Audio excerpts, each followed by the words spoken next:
lujempaa.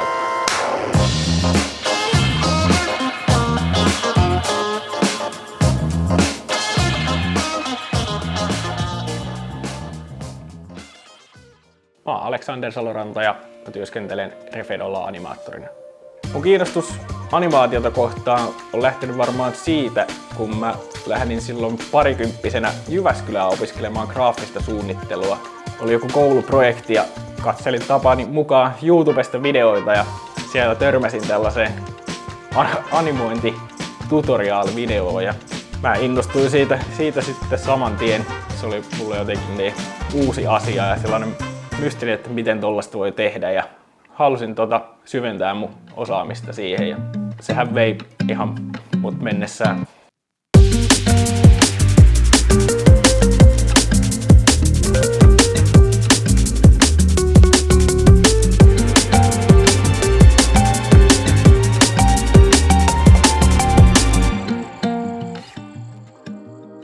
No Refedo työpaikkana on aika loistava paikka työskennellä, että se ilmapiiri on aika sellainen ymmärtäväinen ja välittävä.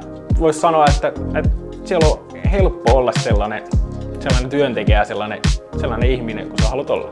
Kehittymistä myös tuetaan ja halutaan viedä eteenpäin. Esimerkiksi tällä hetkellä opiskelen työajalla 3D-suunnittelua ja olisi tarkoitus saada myös sellainenkin taito sitten tuonne takataskuun. Esimerkiksi just tässä 3D-koulutuksessa siihen mä oon saanut tosi paljon tukea ja sitä käydään yhdessä läpi sitä edistymistä siinä. Ja se on mun mielestä sellainen juttu, mitä mä arvostan tosi paljon. Vapaa-ajalla tulee tietysti ulkoiltua tosi paljon, koska toisen koiransa luomistamaan, niin se vähän pakottaa aina pihalle ja se ei haittaa yhtään, koska nautin tosi paljon luonnosta ja se on mulle tosi tärkeä asia, että mä pääsen siellä viettämään aikaa. Ja se on aika mukavaa Paavon kanssa retkeillä ja tutkia metsiä ja polkuja. Sitten sellainen toinen harrastus, mikä mulla on, niin on melonta. Sekin on aika paljon sellaista luonnossa olemista.